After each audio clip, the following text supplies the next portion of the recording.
성도 여러분, 최근에 우리는 정말 생각하지도 못했던 그런 일들을 겪고 있습니다.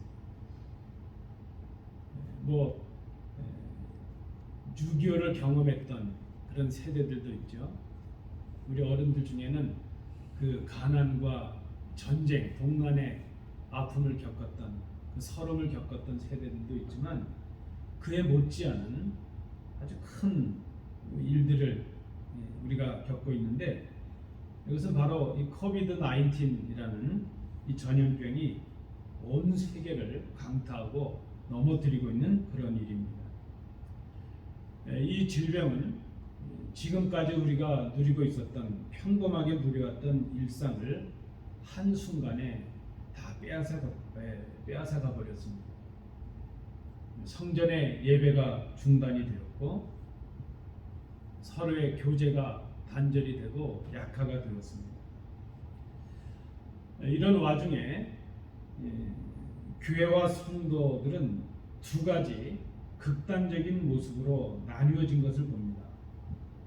하나는 이런 그 전염병의 시기를 맞이하게 되면서 교회와 어떤 신앙의 위기를 절감하고 그동안 우리가 평범하게 누려왔던 것들이 하나님의 은혜였다는 것을 생각하고 회개하는 사람들, 그리고 그 회개 자리에서 다시 하나님께로 돌아가고 말씀으로 본질로 돌아가려는 그런 노력들이 생겼다는 것입니다. 그것이 하나의 모습입니다.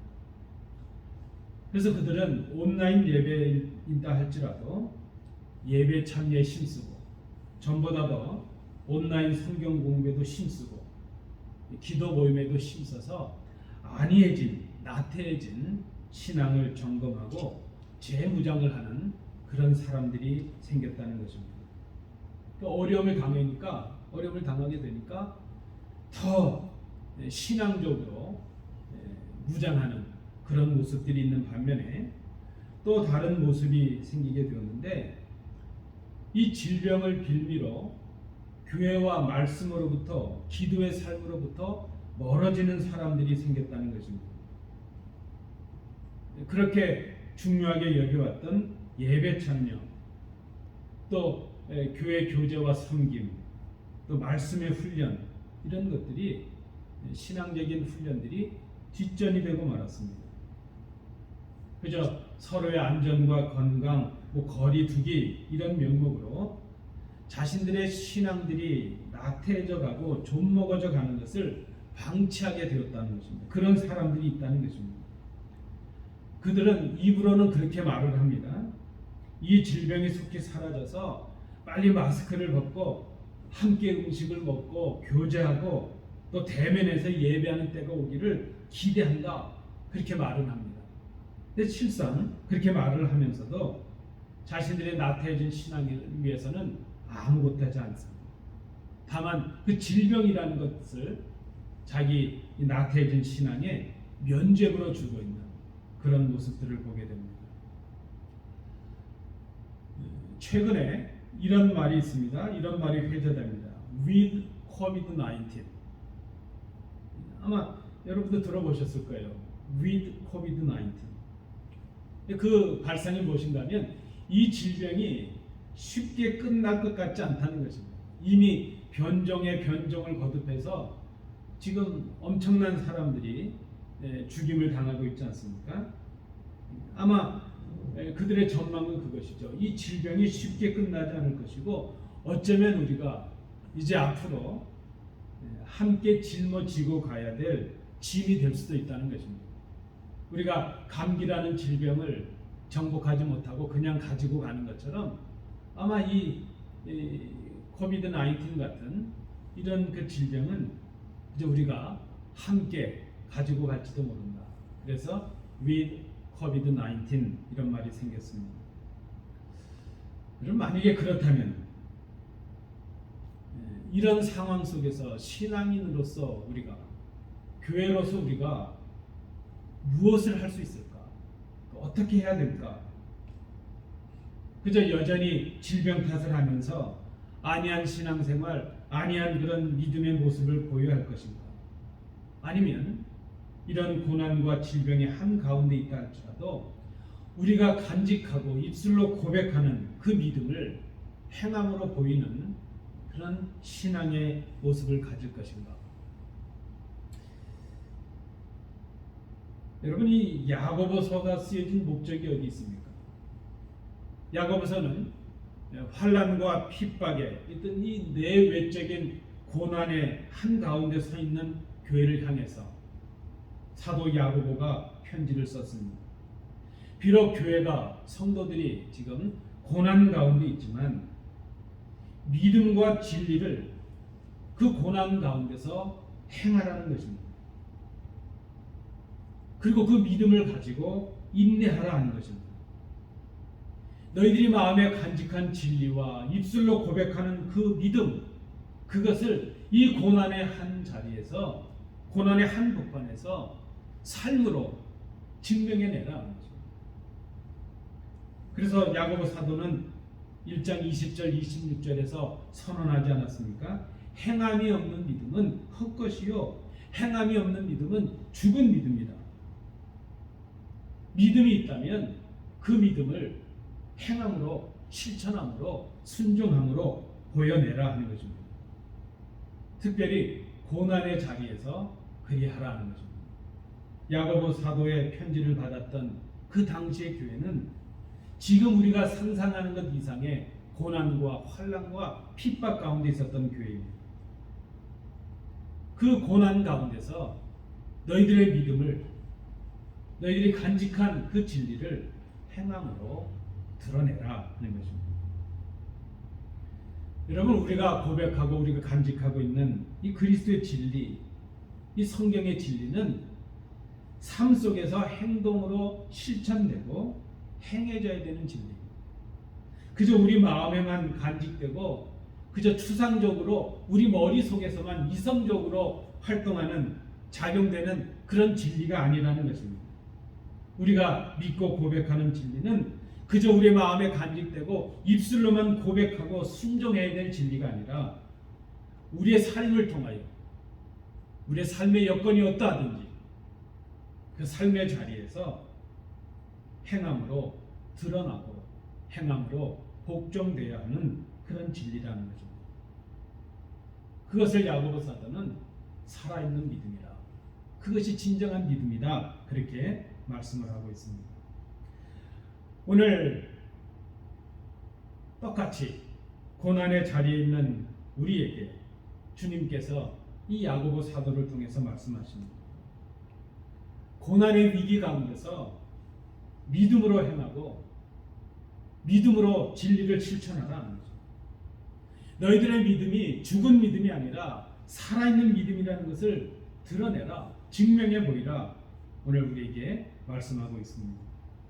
오늘 함께 읽으신 이 본문의 말씀을 통해서 고난의 자리에 있는 우리가 고난의 자리에서 우리가 믿음으로 행한다는 것, 우리가 행해야 될 믿음의 모습이 무엇인가 하는 것을 오늘 본문을 중심으로 생각해 봅니다. 저는 오늘 본문에서 세 가지 고난 중에서 우리가 행해야 될 믿음의 모습을 찾았습니다.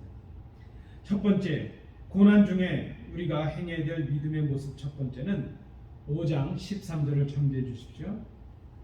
기도와 찬송이라 합니다. 기도와 찬송.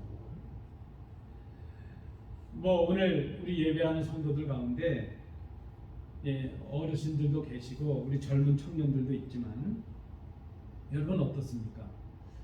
제가 목사로서 지금까지 또 생을 살아오면서 경험했는데 이것은 거의 사실과 진리에 가까울 것 같아요. 그것이 뭔가 하면 어려움 없는 사람이 없다. 어려움 없는 사람이 없다. 그렇죠? 우리가 살아가는 인생의 여정에는 그저 평탄할 때도 있고 찬란한 햇빛이 비치는 그런 날도 있지만 늘 그런 것이 아니라는 것입니다. 때로는 높은 산이 있을 때도 있고요, 낮은 계곡이 있을 때도 있고요, 구름 낀 날이 있기도 하고요, 어제처럼 거센 비바람이 불기도 합니다. 때로는 끝이 보이지 않는 긴 그 컴컴한 어둠의 터널을 지날 때도 있습니다. 보통 우리가 이런 고난과 역경, 어려움을 당하게 되면 그때 우리가 쉽게 하는 행동이 무엇인가 하면 원망입니다. 불평이죠. 남을 탓하고 원망합니다. 그러나 참 믿음의 사람은 고난 중에 기도하는 사람이라 말할 수 있습니다. 우리가 고난과 기도를 연결하는 이유가 어디에 있습니까? 우리가 누구나 다 고난을 당하지만 그 고난을 당할 때 믿음이 없다면 기도할 수 없기 때문입니다. 그래서 우리가 기도한다는 것 자체가 바로 믿음으로 행하는 모습이라 하는 것을 생각합니다. 오늘 본문에 쓰여지는 이 고난이라는 것은 외부로부터 오는 악한 영향력을 말합니다. 고난은 죄와 함께 이 땅에 들어왔죠. 죄가 들어옴으로 시작이 되었습니다. 그 죄는 물론 우리 인간의 타락과 범죄함으로 죄가 시작되었는데 그 죄는 하나님과 우리가 맺었던 그 아름다운 관계를 깨지게 했습니다.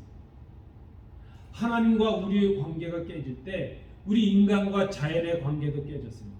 사람과 사람 사이의 관계도 깨졌습니다. 그래서 이제 창조의 질서가 파괴가 된 것이죠. 하나님께서 창조하시고 보시기에 심히 좋았던 그 아름다운 모습들이 망가진 것입니다. 파괴가 되었습니다. 파괴되고 오염된 그 자연은 재해로, 재난으로 우리에게 다가오고 우리에게 고통이 되고 고난이 되었습니다. 우리 서로도 서로를 해하고 악하게 하는 죄의 모습들로 가득 차 있습니다. 죄의 주인공이 된 우리 인간들은 그 죄로 인해서 질병과 죽음의 고난을 당하게 되었습니다. 그래서 우리는 고난을 당할 수밖에 없습니다. 사람들로부터도 고난을 당할 때가 있고요. 자연으로부터 고난을 당할 때도 있고요. 우리 스스로가 연약해서 육체적인 질병에도 걸리고 죽음의 위기를 이제 앞에 두고 두려움 속에 살아가는 그런 인간들이 바로 우리라는 것입니다. 이 육체적인 고난이 정신적인 고난이 되고 또 이것이 영적인 고난으로 이어지는 것을 봅니다. 그런데 이 고난은 이 땅의 사람들이 다 겪고 있는 것입니다. 우리만 겪는 것이 아닙니다. 비가 오면 믿는 사람들에게는 내리고 믿지 않는 사람들에게는 내리지 않고 그게 아니지 않습니까? 코비드 19이라는 것이 예수 믿는 사람, 믿지 않는 사람 가리지 않는 것처럼 이 고난은 누구나 다 당합니다. 이 땅에 인간으로 태어나면 다 당하는 고난입니다. 그런데 그리스도인이기 때문에 당하는 고난이 또 있습니다. 그리스도인은 세상 사람들이 당하는 그런 자연으로부터 인한 고난, 육체적인 고난, 정신적인 고난 외에 예수 믿는 것 때문에 당하는 고난이 또 있다는 것입니다. 그것은 믿음을 지키기 위한 고난이요, 복음을 위한 고난입니다. 그리스도를 위해 당하는 고난입니다. 교회를 섬기기 위해 당하는 고통과 어려움이라 말할 수 있습니다.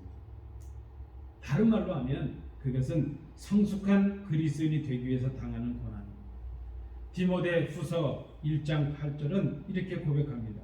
그러므로 너는 내가 우리 주를 증언함과 또는 주를 위하여 갇힌 자 된 나를 부끄러워하지 말고 오직 하나님의 능력을 따라 복음과 함께 고난을 받으라. 디모데후서 3장 12절 말씀에도 그리스도 예수 안에서 경건하게 살고자 하는 자는 핍박을 받으리라.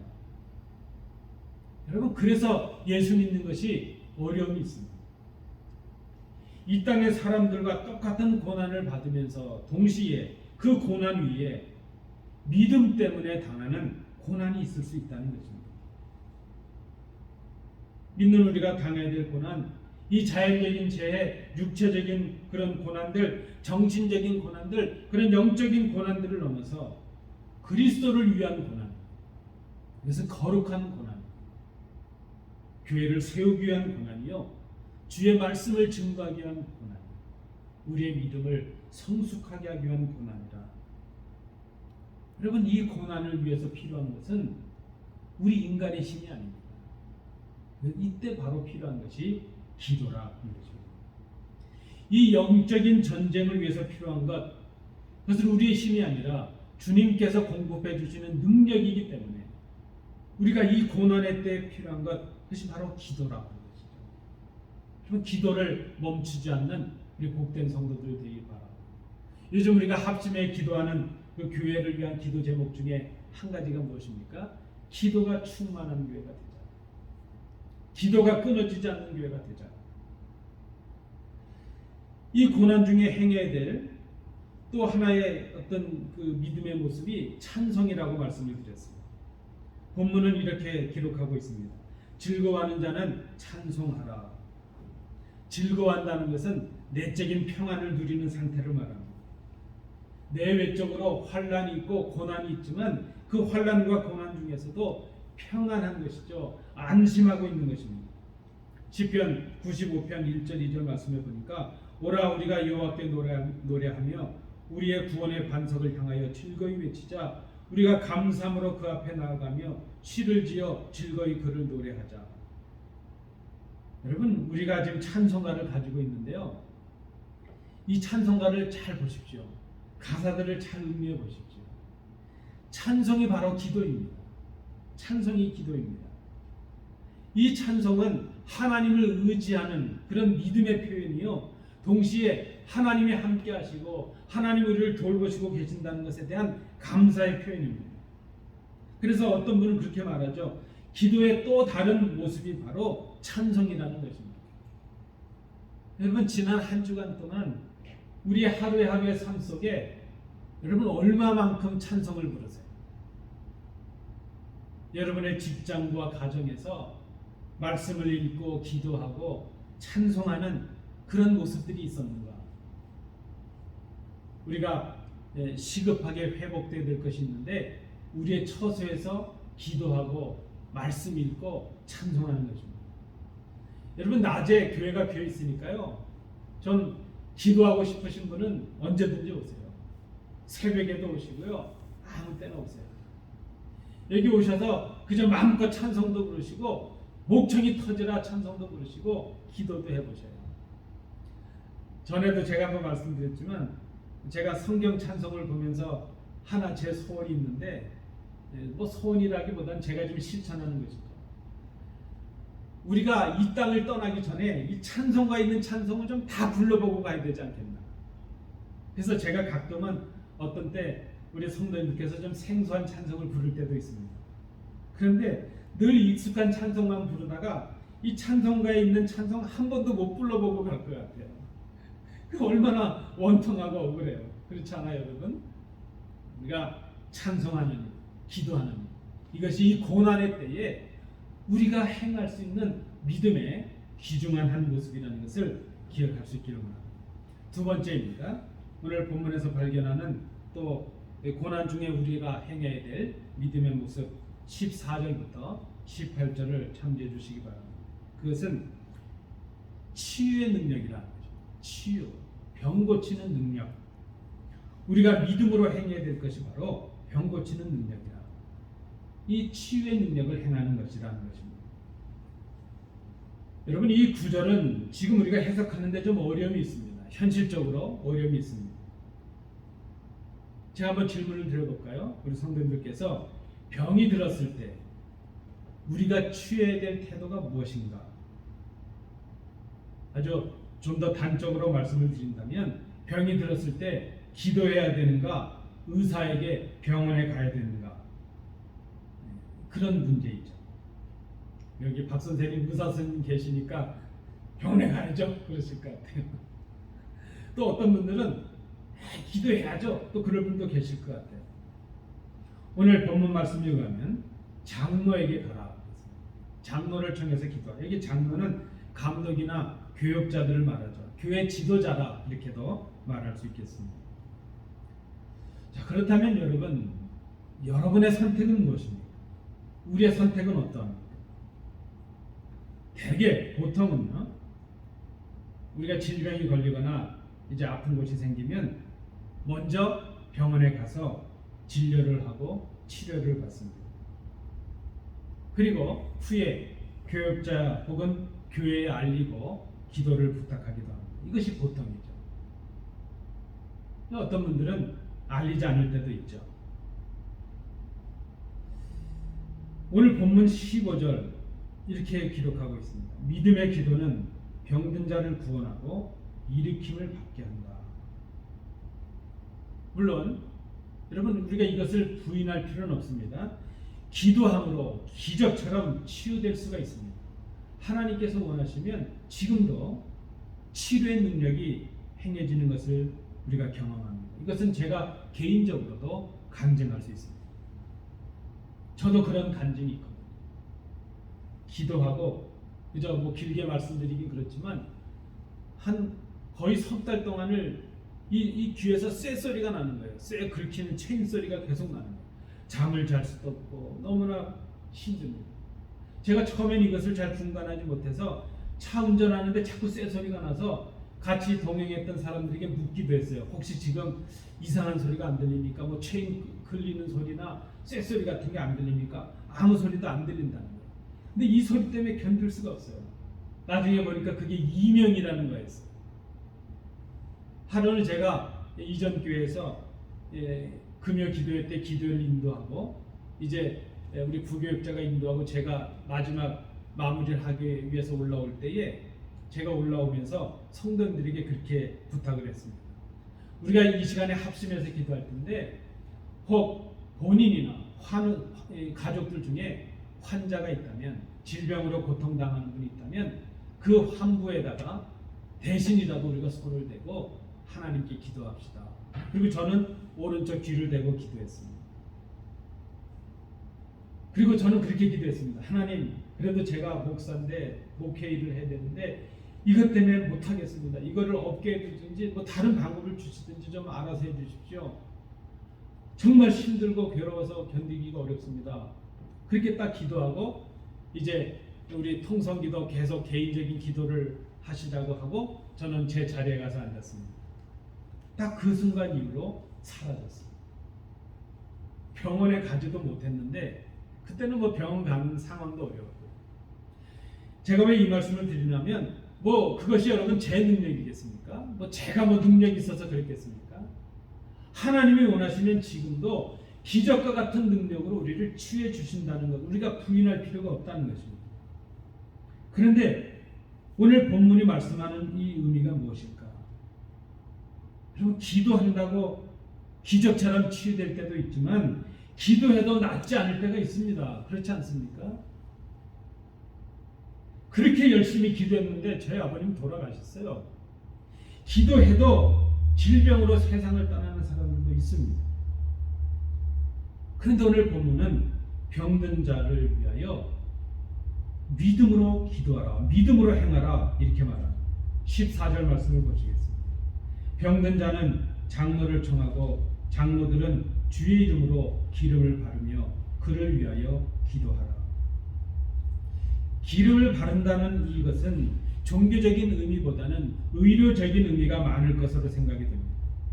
아마 당시의 교육자들은 의료시설이 열악했기 때문에 병든 자들에게 치유의 방편으로 기름을 바릅니다. 의술을 행하면서 동시에 그를 위해서 하나님께 간구했을 것입니다. 그 당시의 장로들, 교육자들, 감독들, 교회 지도자들은 기적의 치유를 일으키는 그런 능력의 사람들이 아니었습니다. 다만 그들은 바른 교훈으로 권면하고 책망하고 하나님의 말씀으로 주님께로 돌아오게 하는 사명을 감당하는 사람들이었습니다. 그들은 주의 이름으로 기름을 바르고 이제 기도를 하였습니다. 기름을 바른다는 것은 인간의 수고였습니다. 인간의 지혜였을 것입니다. 그런데 오늘 본문이 기록하고 있는 대로 이 모든 수고를 주의 이름으로 하라는 것입니다. 기름을 바르는 것은 인간이 하지만 그 상처가 아물고 새살이 차오르는 것 그건 주님의 역사입니다. 의사 선생님들이 수고하시죠. 약도 주시고 주사도 주시고 수술도 하십니다. 그러나 그 짠 살에 새살이 돋고 살이 차오르고 아물게 하는 것 그건 의사의 능력이 아니라 하나님의 역사라는 것입니다. 여러분 우리가 이것을 기억해야 될 것입니다. 그런 의미에서 현대적인 인술이나 의술을 부정할 필요가 없습니다. 기도로 고친다고 병원의 도움을 받지 않는 것 그건 신앙적인 모습이 아닙니다. 실제로 이 미국 안에도 스피리추얼 힐링이라는 그룹들이 있죠. 아이가 페니실린 하나, 주사 하나면 회복되는데 병원에 안 데리고 가는 거예요. 기도로 고친다고 그 아이를 죽게 놔두잖아요. 몇 년 전인가요? 오바마 대통령님 때였을 것 같아요. 그 대통령이 그 소식을 듣고 강제적으로 그 아이를 뺏어가지고 병원에 갔죠. 그 아이가 주사 한 대를 맞고 온 병이 나았어요. 여러분, 우리가 잘 생각해야 될 것입니다. 저는 개인적으로 현대적으로 우리에게 주신 이 지혜, 병원을 통해서 받을 수 있는 의술, 이것은 성령의 역사 가운데 있다고 생각합니다. 하나님께서 우리를 도우시기 위해서 주시는 능력일 것입니다. 근데 우리가 여기서 기억하자는 것입니다. 기름을 바르는 것은 인간이 하지만 그 상처가 아물고 새살이 차오르고 낫게 하는 것, 회복케 하시는 것은 하나님의 능력이라는 것입니다. 고치시는 분은 하나님이십니다. 이것을 고백하자는 것입니다. 주님의 이름으로 주님의 능력과 고치심을 의지하며 기름을 바르는 수고를 해야 된다는 것입니다. 그러나 여러분 기억하십시오. 기름을 발랐다고 고침을 받는 것이 아니고, 수술을 받았다고 낫는 것이 아니고, 약을 먹었다고 낫는 것이 아니라 그 약의 효험이 있고 수술의 능력이 나타나게 하시는 분이 바로 하나님이시라는 것입니다. 지금도 하나님께서 원하시면 기도로 병이 낫는 기적적인 치유 역사가 있을 것입니다. 그러나 주님의 고치심은 그 병 고침 자체가 목적이 아니었습니다. 그 고치심을 통하여 하나님의 능력을 바라보게 하시고 하나님의 나라와 주 예수 그리스도의 주되심을 바라보게 하시는 표적이었다는 것을 우리가 기억해야 될 것입니다. 오늘 본문에 보면 치유의 능력을 행하고 응답받는 기도, 그것은 믿음의 기도요, 동시에 의인의 기도라 그렇게 말씀합니다. 믿음의 기도가 무엇일까? 의인의 기도가 무엇일까? 믿음으로 드리는 기도, 의인으로서 드리는 기도, 그런 의미도 있겠지만 저는 이 믿음의 기도와 의인의 기도라는 것을 이렇게 해석합니다. 믿음이 있는 사람이 드리는 기도, 그렇죠? 의인이 된 사람이 드리는 기도. 믿음의 기도라는 것은 믿음의 기도를 드릴 수 있는 사람이 되는 것이 우선입니다. 의인이 되는 것이 우선입니다. 믿음의 기도를 드리는 사람이 의인이라는 것을 본문은 말씀합니다. 그러면 여러분, 의인은 누구입니까? 의인은 착한 사람이 아니고 옳은 사람이 아닙니다. 의인은 예수 그리스도를 믿음으로 하나님과 올바른 관계를 맺은 사람, 하나님의 창조의 질서를 회복해 있는 사람, 하나님을 아버지로 고백하고 주 예수 그리스도를 구주로 고백할 수 있는 사람, 바로 그 사람이 의인이요, 믿음의 사람입니다. 그 사람이 드리는 기도가 믿음의 기도요, 의인의 기도라는 것입니다. 오늘 본문에 보니까 그는 죄를 고백하며 기도합니다. 의인의 간구는 역삼이 크다 말씀합니다. 믿음으로 기도하는 의인의 기도는 응답을 받는다 말씀을 합니다. 여러분 기억하십시오. 어떻게 기도하는가, 열심히 하는가, 간절히 하는가, 그것보다, 그 방법보다 더 중요한 것은 기도하는 내가 누구인가, 어떤 사람이 되어서 기도하는가. 믿음의 사람, 의인이 되어서 기도하라는 것입니다. 하나님의 자녀가 되어서 아버지께 기도하라는 것입니다. 여러분, 이 주님의 비유는 너무나도 놀랍습니다. 우리가 아무리 악한 자라 할지라도 떡을 달라는 자식에게 돌을 집어주며 생선이 먹고 싶다는 아들에게 먹지도 못하는 뱀을 잡아줄 아버지가 있겠느냐. 악한 사람이라도 자기 자식에게 좋은 것을 줄 줄 아는데 하물며 하늘에 계신 너희 아버지께서 구하는 너희에게 좋은 것을 주시지 않겠느냐. 아버지에게 구하라는 것이죠. 우리가 자녀가 되어서 구하는 것입니다. 여러분, 아버지는, 우리 부모는 자녀에게 모든 것을 주고자 합니다. 못 줘서 마음이 아프지 있는 거 다 주고 싶은 것이 부모의 마음입니다. 바로 우리의 아버지가 그렇다는 것입니다. 오늘 본문은 이렇게 예를 들고 있습니다. 엘리야라는 사람이 있었다는 것입니다. 그가 우리와 똑같은 사람이었는데 그가 완전한 사람도 아니요 연약한 사람이었습니다. 우리와 같은 성정을 가졌다는 것은 우리와 똑같이 아픔이 있고 고난이 있고 슬픔을 경험하고 실패를 경험하고 질병의 경험을 가진 그런 사람, 연약한 인간이었다는 것을 말합니다. 그런데 그는 하나님과 바른 관계를 맺은 믿음의 사람입니다. 하나님과 올바른 관계를 맺은 의인이었습니다. 그의 기도는 믿음의 기도가 되었고 의인의 기도가 되었습니다. 그의 구함을 하나님께서 응답해 주셨습니다. 여러분, 우리가 이 고난의 때를 살아가면서 믿음으로 행해야 될 치유의 능력을 우리가 행해야 된다는 것입니다. 특별히 병든 자를 위해서 기도해 주십시오. 연약한 우리의 성도들을 위해서 기도해 주십시오. 우리의 자녀들을 위해서 축복하며 기도하십시오. 병든 자를 위한 기도는 믿음의 기도요, 의인의 기도가 되어야 된다는 것입니다. 그래야 이 교회 안에 치유의 능력이 일어나고 우리 믿음의 가정 가운데 치유의 능력이 일어나고 회복의 역사가 일어나는 것입니다. 혹시 그 질병이 죄로 인한 것이었다 할지라도 하나님께서 고치십니다. 하나님께서 사유하시고 고치십니다. 고난의 때에 질병이 창궐하는 이 때에 우리가 해야 될 믿음의 모습, 믿음의 사람이 되어서 기도하는 것입니다. 의인의 모습으로 기도하는 것입니다. 그때 하나님께서 치유의 능력을 행하는 그런 은혜를 우리에게 허락해 주십니다. 마지막 세 번째입니다. 고난 중에 우리가 행해야 될 믿음의 모습 세 번째는 19절, 20절을 첨부해 주십시오. 그것은 미혹된 자를 돌아서게 하는 것이라. 고난 중에 우리가 행해야 될 믿음의 모습 마지막 세 번째는 미혹에 빠진 성도들을 돌아오게 하는 거예요. 미혹에 빠진 성도들을 돌아오게 하는 것은 교회가 행해야 될 어쩌면 가장 중요한 그런 사명 중에 하나라 말할 수 있을 것입니다.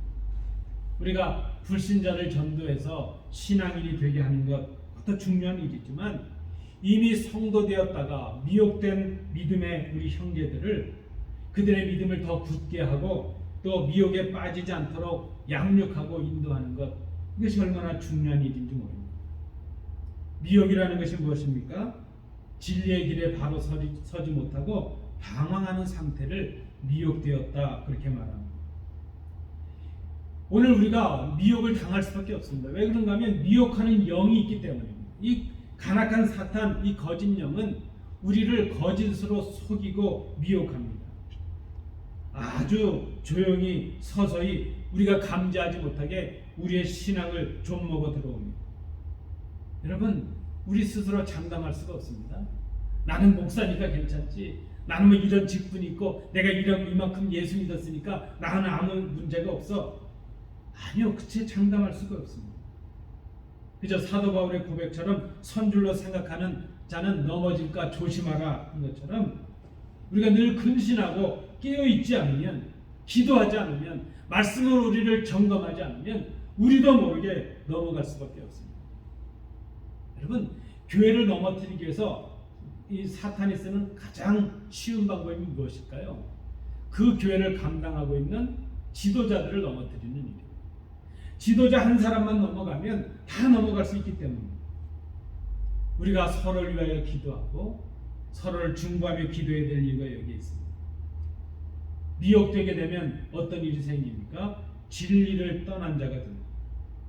그렇다면 미혹된 자를 돌아오게 하는 방법은 진리를 다시 그가 담게 하는 것이죠.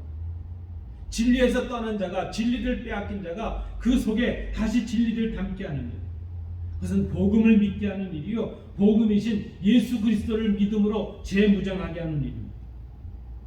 지금 우리가 이렇게 성경 공부를 강조하고 기도 훈련과 말씀 훈련을 강조하는 이유가 바로 여기에 있습니다.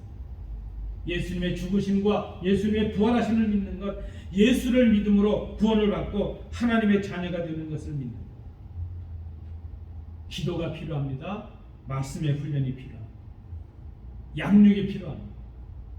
여러분, 우리 성도님들께서 기도하는 일, 말씀으로 훈련하는 일에 참여해 주시기를 간절히 원합니다. 고난의 때에 병든 자를 신방하고 위하여 기도하는 일, 교역자여 교회 지도자가 보여야 될 믿음의 모습이었을 것입니다. 병들었을 때에 장로들을 청하여 함께 기도하는 것, 성도들이 보였던 믿음의 한 모습이었을 것입니다. 고난의 때에 이제 미혹된 성도들을 돌아오게 하는 것, 이것은 교회 전체가 보여줘야 될 믿음의 일이었을 것입니다. 미혹된 자를 돌아서게 하는 것, 말씀드린 대로 우리의 힘과 능력으로 될 일이 아닙니다. 하나님의 은혜요, 하나님의 능력으로 가능합니다. 구원하고 고치시는 일 하나님의 능력에 있기 때문입니다. 돌아오고 이제 돌아올 수 있도록 권면하고 미혹되지 않도록 가르치는 것, 그건 우리의 수고일 수 있지만 그 열매를 거두시는 분은 바로 하나님이십니다. 그래서 여러분, 우리는 행할 일은 행해야 됩니다. 기름을 바르는 일 우리가 행할 일이요, 미혹된 자들을 권면하고 돌아서게 권면하는 일, 그것은 우리가 행할 일입니다. 그런데 그것이 단순히 행할 일이 아니라 그것이 이 고난의 때 보여야 될 우리의 믿음의 행함이라는 것입니다. 믿음으로 해야 될 일이 바로 우리가 보여야 될 믿음의 모습이 바로 이것이라는 것입니다. 사랑하는 성도 여러분, 우리는 참으로 고난의 때를 지나고 있습니다. 이 고난의 때에 우리가 보여야 될 믿음이 무엇입니까? 여러분, 우리가 어떤 믿음을 가지고 이 고난을 극복할 수 있겠습니까? 우리가 어떤 믿음을 보여서 선한 영향력을 끼칠 수 있겠습니까? 그렇게 어렵지 않습니다. 고난의 때 우리가 보여야 될 믿음은 기도하는 사람들이 되는 것이요, 찬송하는 사람이 되는 것입니다. 우리의 가정과 직장과 우리의 기업 가운데, 우리 교회 가운데 기도의 소리가 넘쳐나고 찬송의 소리가 넘쳐나는 믿음, 믿음의 기도, 응답받는 기도의 사람들이 되는 것입니다. 기도함으로 치유의 능력, 회복의 능력을 행하는 것입니다. 그리고 낙심한 우리 형제들, 미혹된 우리 형제들을 주님의 품으로 돌아오게 하는 일입니다. 이것이 바로 고난의 자리에서 우리가 보여야 될 믿음이라는 것입니다. 고난의 자리에서 믿음으로 승리하시는 우리 복된 성도들 되시기 바랍니다.